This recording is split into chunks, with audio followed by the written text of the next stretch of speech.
क्योंकि वोट विकास को पड़ता है, कोई जाति विशेष पे नहीं पड़ता है, किसी व्यक्ति विशेष पे नहीं पड़ता। लोकाई लोकी ने पूरा मधुबनी में 10 में 10 सीट एनडीए की झोली में जाएगा। 2005 से पहले बिहार में कितनी खौफ थी और कितना भय था, इस चीज को बिहार की जनता देखी। राजनीतिकरण क्यों कर रहे हैं? परिवार में क्यों सीमित है? उनका काम ही है विपक्ष का। 4 से 5 बजने के बाद माताओं के माथे पे पसीना आना शुरू हो जाता था जब उनकी पतियां घर नहीं आ रही थी।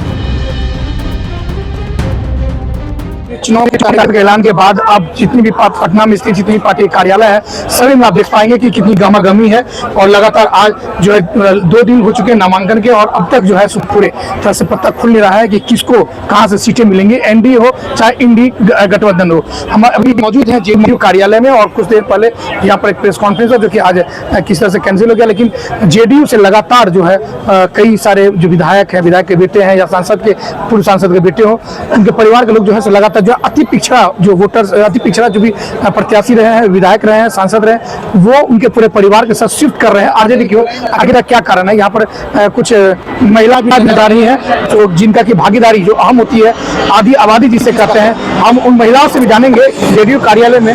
आप मैडम जेडीयू कार्यालय में आई हैं, आप पार्टी से बिलोंग करती हैं? जी, हम पार्टी से बिलोंग करते हैं। आप कहाँ से आती हैं? बेगूसराय जिले से आते हैं। बेगूसराय से आती हैं। आपको क्या कमान मिला है पार्टी में? आप क्या है, कोई पदाधिकारी है या फिर आपको चुनाव लड़ने की बात की जा रही है? अभी हम महिला प्रकोष्ठ में प्रदेश उपाध्यक्ष हैं और फिलहाल इलेक्शन को लेकर के समस्तीपुर जिला को हम देख रहे हैं। समस्तीपुर जिला में प्रभाव में तो क्या लग रहा है सर, बिहार में बदलाव होगी? क्योंकि लगातार जो है आरजेडीयू से जो अति पिछड़ा जाति के लोग हैं, चाहे शमशेर सिंह हो या फिर कई लोग लगातार शिफ्ट कर रहे हैं। बांका से जो विधायक रहे हैं, गिरधारी सांसद रहे हैं, उनके बेटा भी शिफ्ट कर गए, राहुल शर्मा शिफ्ट कर रहा है। क्या ऐसा क्यों हो रहा है? देखिए, एक चीज हम बताता हूँ, ये लोग मेढक है जी। हम ऐसे व्यक्ति को कहते हैं कि ये लोग बरसाती मेढक। जब इलेक्शन आता है ना तो कूद के इधर कूद के उधर जाना इन लोग का फितरत है। लेकिन एक चीज जान लीजिए, बिहार की जनता जानती है और बिहार की जनता जगी हुई है। बिहार की जनता उस जिंदगी को जिया है कि 2005 से पहले बिहार में कितनी खौफ थी और कितना भय था। इस चीज को बिहार की जनता देखी। आप एक चीज जान लीजिए, आप लोग भी छोटे छोटे होंगे, हम लोग भी छोटे छोटे थे कि 4 से 5 बजने के बाद माताओं के माथे पे पसीना आना शुरू हो जाता था जब उनके पतियां घर नहीं आ रही थी। और हम महिलाओं को तो बात ही छोड़ दीजिए, हम महिलाएं तो कभी कभी घर से निकला करते थे, बहुत ज्यादा जरूरत होता था, डॉक्टर के यहाँ जाना है, बाजार की बहुत जरूरी चीज लेना है, तभी घर से निकला करते थे। क्योंकि इतनी न खौफ थी, इतनी न डर थी समाज में कि लोग निकलना मुश्किल था। तो बिहार की जनता उस जिंदगी को जिया है और बिहार का जनता इस 20 वर्षों का माननीय मुख्यमंत्री जी का शासन काल को भी जिया है। इसलिए किन्हीं को कहीं जाने से हमारे वोटरों पे कोई फर्क नहीं पड़ने जा रहा है, क्योंकि वोट विकास को पड़ता है, कोई जाति विशेष पे नहीं पड़ता है, किसी व्यक्ति विशेष पे नहीं पड़ता है। वोट हमेशा विकास के ऊपर पड़ता है। अच्छा, महिलाओं को रिझाने की काम किया गया, जीविका के तहत जो है 10,000 रुपये दिए गए हैं 75 लाख महिलाओं को। 20 वर्ष शासन में नीतीश कुमार और जो घटक दल है आपकी एनडीए रहती है, उसके बाद भी महिलाओं को प्रलोभन क्यों दिया गया? इसे प्रलोभन करें तो आपके जो विपक्ष के लोग जो प्रलोभन करें कि वोट शिफ्ट करने के लिए कि जो आधी आबादी है उसका वोट जो है शिफ्ट हो, इसलिए किया जाए।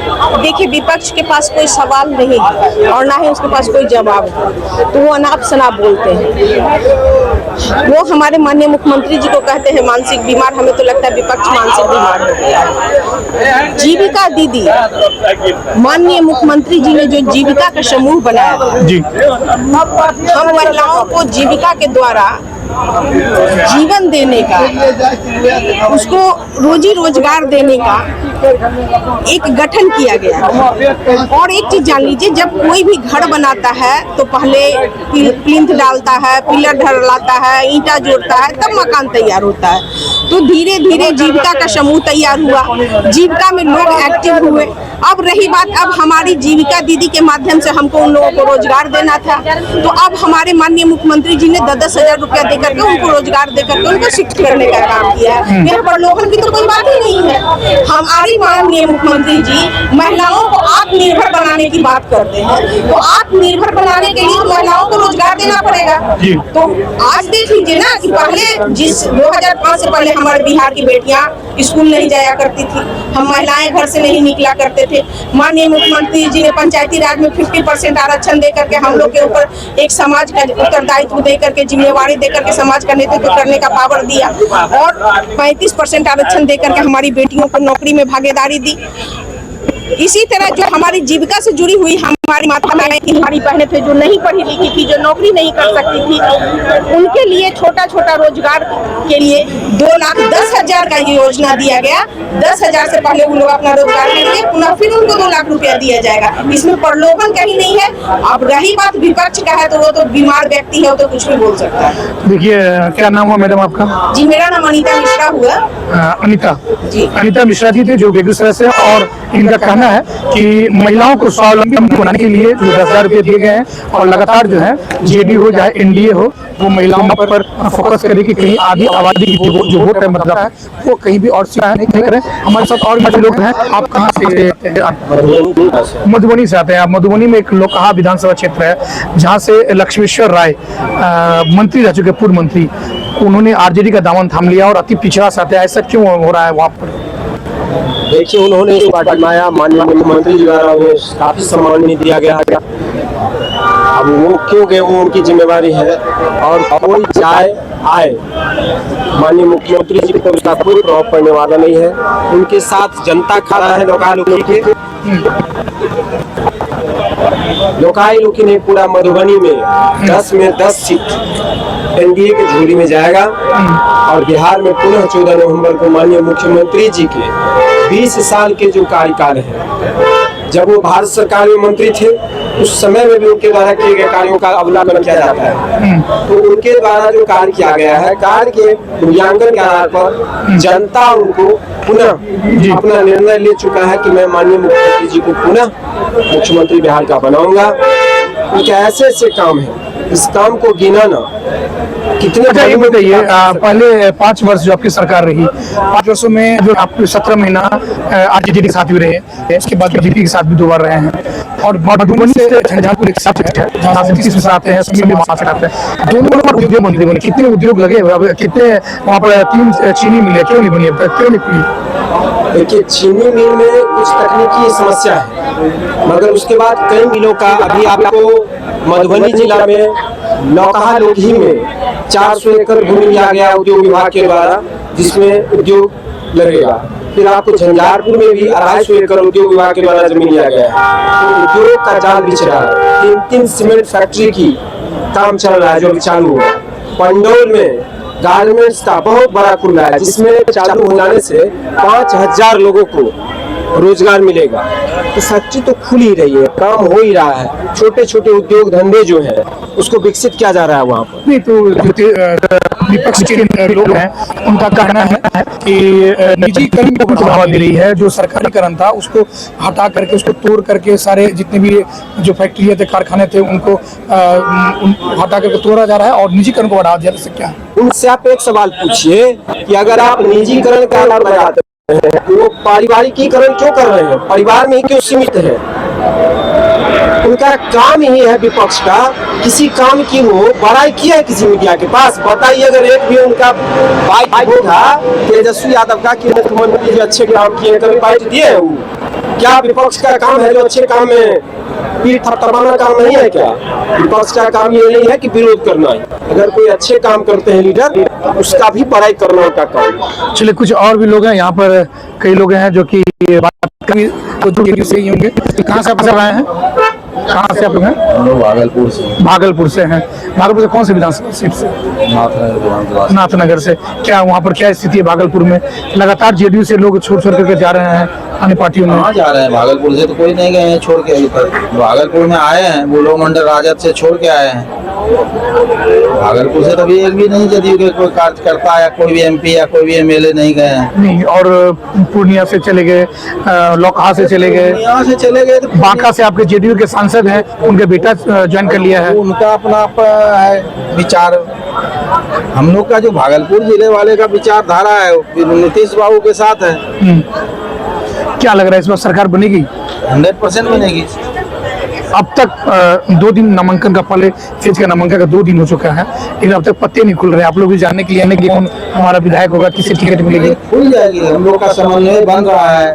हल्का फल्का तो सबके घर में भी होता है, अच्छा, इसलिए हल्का फल्का है वो 1-2 दिन में हो आप जाएगी। उम्मीदवारी के रेस में हैं कि या फिर अपने किसी समर्थक? मैं भी उम्मीदवारी के रेस में हूँ, उम्मीदवारी के रेस में। विधानसभा। क्या नाम हुआ आपका? मेरा नाम धनंजय मंडल हुआ। अच्छा, पहले कभी चुनाव किसी तरह का आप चुनाव लड़े? जिला परिषद के पद पर ही वर्तमान में है। अच्छा, जिला परिषद नाथनगर से। नाथनगर से। जी। पहले पंचायत चुनाव और भी कहीं पहले भी जिला परिषद रहे या पहली बार रहे हैं? पहली बार है पहली बार है। जी। अच्छा, तो आपको क्या लगता है कि नाथनगर में ऐसा क्या हुआ है जो कि नाथनगर विधानसभा सब दिन जदयू समता काल से ही जदयू का विधानसभा है, और इस बार भी जदयू ही वहाँ से परम लहराएगी। अभी भी सीटिंग एमएलए जेडीयू से ही? नहीं, अगले बार मिस कर गई है, लेकिन आपको लगता है कि अगर आपको इस मिले बार वापस लेंगे। वापस ले लेंगे? जी। आप लोग साथ में हैं? आप लोग के साथ में हैं? प्रखंड अध्यक्ष प्रखंड अध्यक्ष, क्या लगता है इनमें क्या ऐसे खूबियां कि इनको टिकट मिलना चाहिए? खूबी क्या, अपना अपना उम्मीदवारी दावा किए हुए हैं, और भी लोग हैं, और भी लोग हैं? अकेला कहीं थोड़ा सिंगल होता है, हाँ, सिंगल टेंडर नहीं है, 2-3 आदमी है, अच्छा उसी में अब मुख्यमंत्री जी सब लोग को जानते हैं, अच्छा। वो खुद तय कर देंगे कि इनको विधानसभा में। लेट क्यों हो रहा है इतना? देखिए काफी गामा गमी है, इतना लेट क्यों हो रहा है लगता है? क्योंकि हमारा पूरा 5 दल का है, 5 भाई हैं, सामंजस्य बैठाने में थोड़ा समय लग रहा है, श्योर और सटीक बैठा के हम लोग मैदान में जाएंगे। अच्छा, हैं? मतलब ऐसा लग रहा है कि पूरा पहलवान से भिड़ंत होगा आमने सामने। पहलवान से नहीं, हम लोग क्योंकि 5 भाई है तो पहले समन्वय बढ़िया से हो जाए। ऐसा नहीं कि हम कुछ बोल रहे हैं कि हमारे अरे लगातार इतनी सारी बैठकें हो रही थी, अमित शाह आ रहे थे और हम लोग भी दिखा रहे थे कि लगातार बैठकें होती थी, फिर उस दौरान क्यों नहीं? अब तो मान लीजिए 4 दिन फिर छठ पूजा दिवाली हो जाएगा, उस दौरान भी लोग रहते, कैसे तैयारी करेंगे फिर जो अगर नए कैंडिडेट होंगे तो? सब हो गया है तैयारी, उम्मीदवार कैसे तैयारी कीजिएगा अगर मिल जाएगा तो? हम लोग का सब तैयारी किया हुआ है, इसमें कोई दूर आए। वोटर भी तैयार है हमारा वोट डालने के लिए, और क्षेत्र भी हम लोग जो भी कार्यक्रम वही सभी का रूटीन बना हुआ है, कोई दिक्कत बस नहीं। नाम अनाउंस बाकी है, नॉमिनेशन कर देना पाएंगे। नॉमिनेशन बाकी।